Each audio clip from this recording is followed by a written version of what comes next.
Show Sports Spring on Western Spring Television, where we give you stories making headlines in the ever-busy world of sport. There is something that tune does to me, gives me some chills whenever I listen to that song. Beautiful song. It's a beautiful titled Unity, yeah. And of course, kudos to FIFA and to those who edited. And the final part of that video where the Brazilians were dancing. Beautiful of course, the Samba ladies. All right, so we're here to give you stories making headlines in the world of sports. My name is Joseph. ATEWEH saying good morning. And I am NENGI ERNEST-ADEMOLA. Good morning and thanks for joining us on the Thursday edition of Sports Spring on Western Spring Television. A whole lot to talk about, but since the FIFA Women's World Cup group stages are still on, we're definitely starting from that point. Welcome on board once again, Joseph. Let's talk about the games played yesterday. Now, it has been confirmed that Zambia is out of the FIFA Women's World Cup.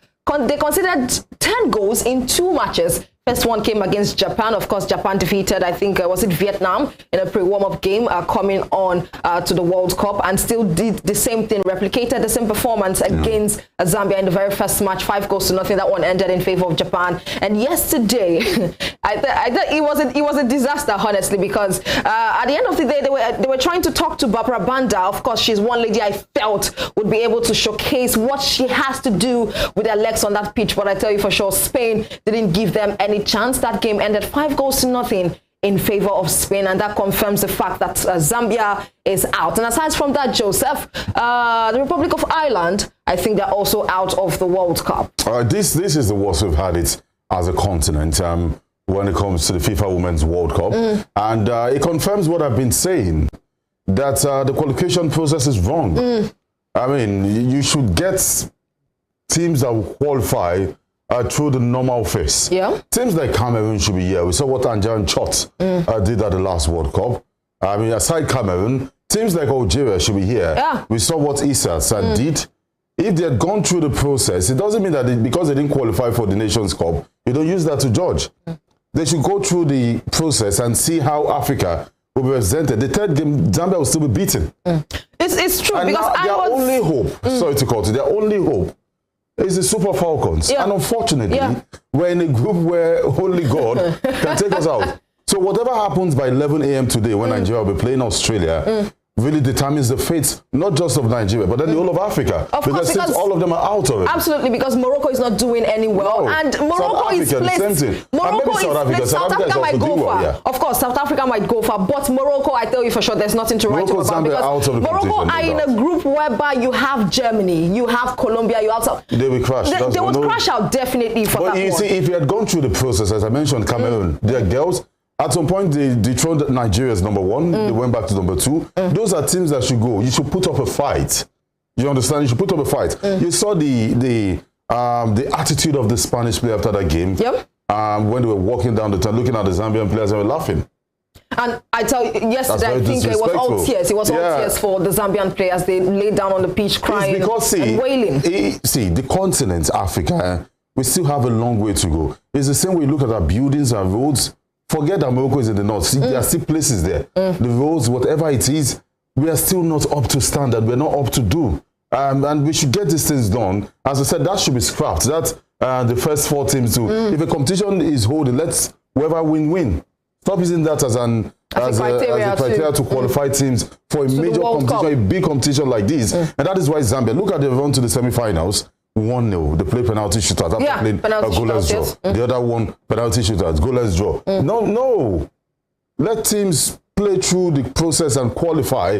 And if they don't change that, I don't think any African country will ever get to the semi-finals or even the finals of this competition. And the only team that even got into the, is it the quarterfinals now? It's still Nigeria. Yeah, it's still Nigeria. And their only hope right now still is Nigeria. So, I mean, they need to change that format if they really want something. Honestly, I think I quite share in the same opinion with you, because this morning I was looking at Portugal. Of course, that match is currently on, Portugal against Vietnam. 1-0. It is currently in that match in favor it's 2-0 as we speak, but then I think the VAR is checking to see if that goal will be removed. Would stand. Okay. And I was talking about the fact that, of course, we were of the opinion that the game, I mean, the World Cup should be expanded to at least 32 teams. But as it seems right now, Joseph, it's confirmation, more like, it is 2-0. It's 2-0 now in favor of Portugal against Vietnam. And like I was saying, it's more like we actually wanted expansion in terms of the Women's World Cup, but it's more like some teams right now are there to just mark register, to just know that, oh, they've participated for once in the World Cup and then exit at an early stage. But just like you stated, Joseph, I think in the next 4 years, in the next 8 years, I think teams might as well be better for the likes of Zambia, for the likes of Morocco, because if they do not start, I tell you for sure, Joseph, they wouldn't have anything to want to improve on. To every competition, there's always a team that comes to mark registers. But nevertheless, not a continental Africa. Let me give you a perfect example. Look at the Premier League and look at the amount of black players you have. I didn't even want to go to Spain because that one is even worse. Or you want to go to Turkey. It means that we are exporting players, male and female. You cannot. We're not building right here. You cannot. I really want to know the excuse of CAF. You cannot say that one of the biggest football competition, like the FIFA Women's World Cup, you are qualifying teams based on how they performed at the African Cup of Nations. Something's happened. Let them go through the process, as I said. And nothing will change if we don't change that mentality. Something needs to be done. And it's painful because I had high hopes for Morocco. I remember asking myself, I think Lekon was telling me yesterday, my analysis telling that Morocco was going to go through. Was going to cause an upset. But I think where I missed it was forgetting that it was their first time. No, but I believe it's natural that after the participation of their men's team in the 2022 Qatar World Cup, we all believe that that was still going to be the same performance that the girls were going to replicate due to the fact that they've had this master plan, they've worked on their teams. Okay, the difference between the guys and the girls is that the guys that went to the World Cup, we had at least 75% of them, if not 80, playing their trade in Europe. And many of them plays in the French league. Aside the Accra, Takimi, and the guys that come to the Premier League. So it was expected that these guys were good. 99% of these girls played their trade in Morocco. And not like exposure, it can actually get better in the next 4 years. It will get better, but then we need to change that format. So what if something happened? Morocco, maybe the quarterfinals of the African Cup of Nations, are played out a goalless draw, say with Zambia, for example, and they go into penalty, which is a game of luck, and they crash out, so Zambia goes through again? No, that shouldn't be happening. And that's why if you go through the normal process, you play home and away. Simple.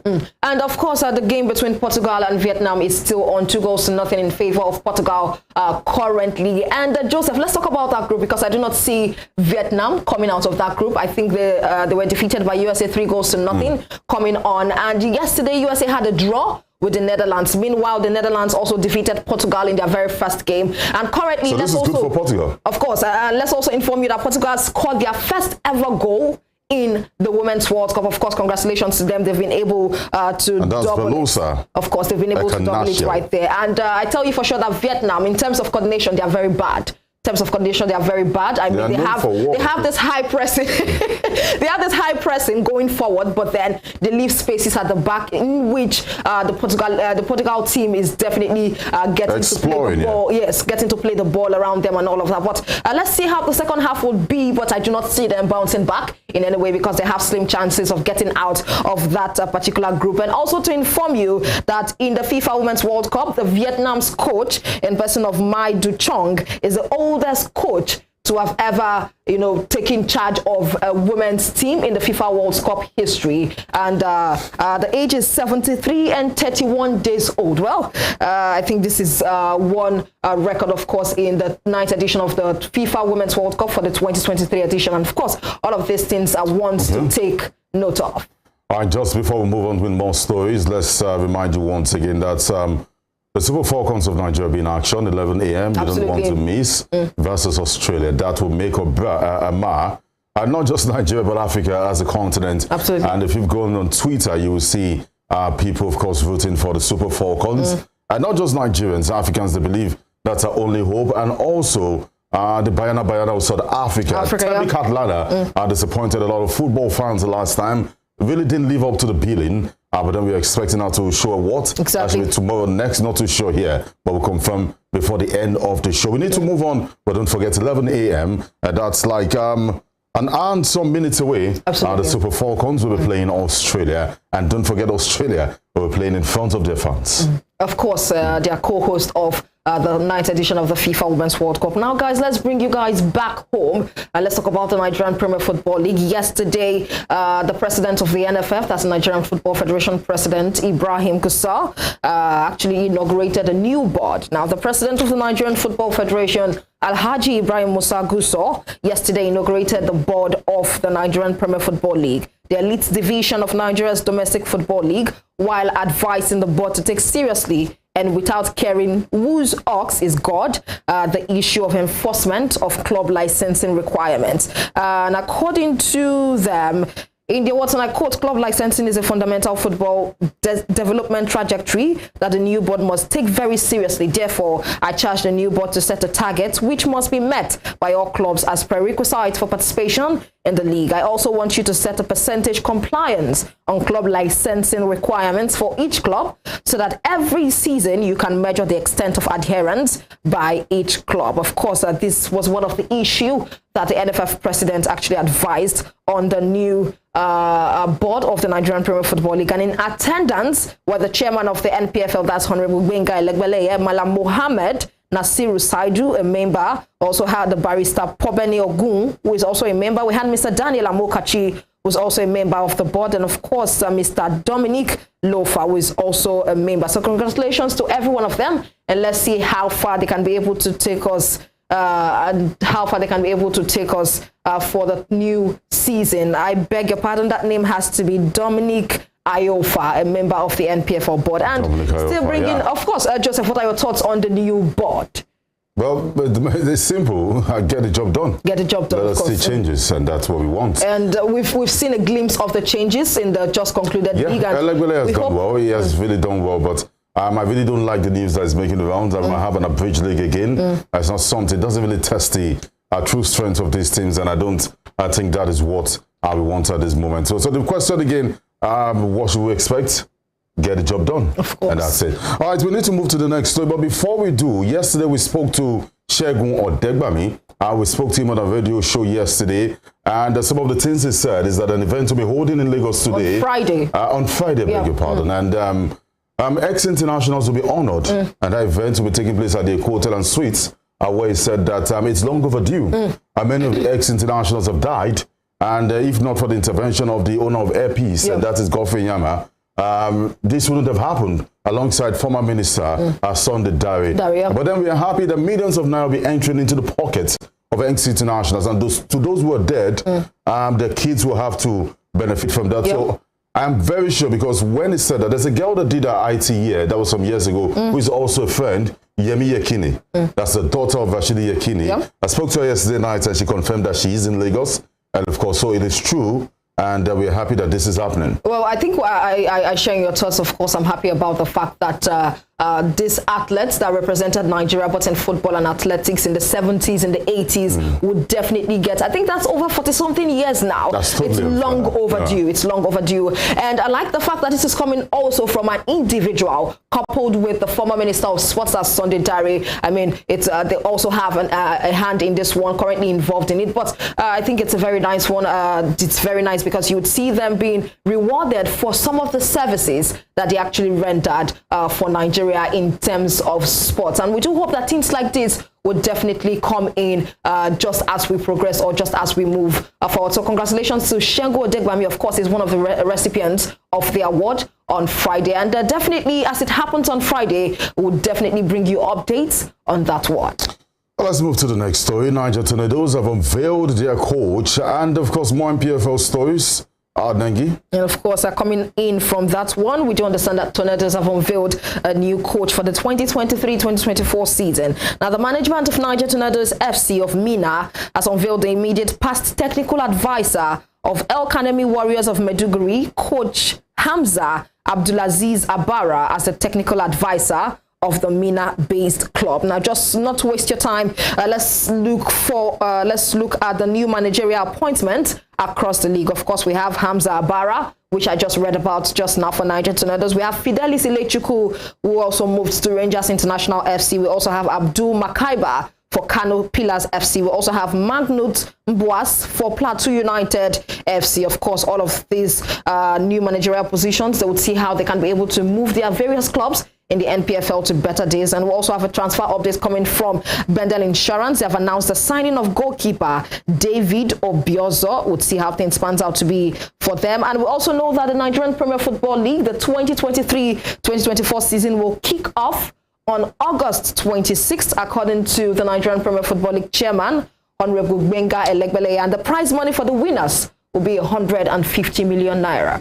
All right, let's script through the story. The next one, we know that Uganda, Kenya, and Tanzania have a joint bid for the 2027 African Cup of Nations, and they are confident that they will beat Nigeria and Benin Republic's bid, and they say they will get the job done, and they will definitely host that competition. And they have a point, Nengi, because I think CAF will be looking at that, and Kenya, Uganda, and Tanzania, they share the same border, and so they should be hosting this competition. And so how it works, just like you have the US, Canada, Mexico, if Nigeria qualify, which they will, so Nigeria might be playing in Tanzania, and except they get to the quarterfinals of there, they travel to Uganda. But then this is something CAF will have to look at for journalists and those watching matches. But considering the prices of flights and whatever it is, mobilization, they need to put something in place. And that is what US, Canada, and Mexico have done. So what they do is that they have a connecting train that takes fans and journalists. And you will pay the same. Normally, if you're traveling from the US, Canada,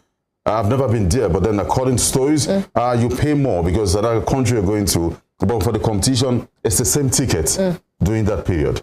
So I hope CAF will replicate that and not just mention names of countries. Of course, I would see how that pans out to be. And moving on to the next story, we know that the federal government has commended junior gymnasts for winning 23 medals at World Gymnastic Championship. Of course, this goes to show that we're trying to develop the younger ones when it comes to gymnastics. And when it comes to athletics, when it comes to the world of unlimited sports, I do understand the fact that Nigeria, of course, has a move for that one. And to also let you know that the 2023 CAF Women's Champions League is definitely going to kick off soon. And I'm coming, let me see if I can get you the date for that one. Okay, it's kicking off on November 5th. And do not forget that we have a representative at the CAF Women's Champions League, and that is the winner of the 2022-2023 Nigerian Women Football League, none other than Delta Queen. So all the best to them, even as a kickstart. And to wrap it up on the local scene, we know that the 2023 Women Afro Baskets, the Tigers have arrived. Of course, they've arrived right there in Kigali, and we do hope for sure that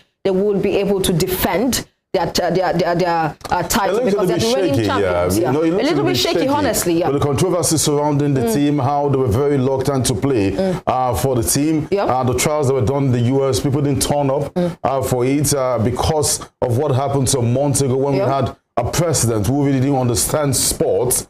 And the girls had qualified, gone through the rigorous process, risked their life traveling from the US to Nigeria to different countries. And when they had qualified, you came out to say they wanted to reinvigorate the NBBF and all of that.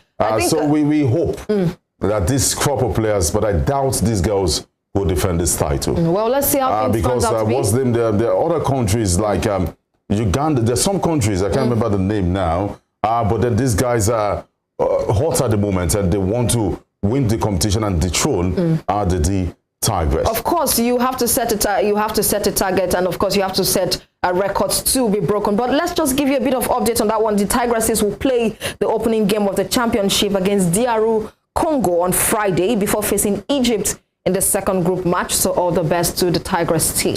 All right, that's it on the local scene. Let's remind you once again that the FIFA Women's World Cup is still on, and it's 45-minute done. Portugal 2, Vietnam 0. We're going to break and give you highlights from some of the friendly matches, club friendlies, I should say, that were played yesterday. The Smoking Guns, once again, were on fire, scoring 5 against Barcelona. We'll be back.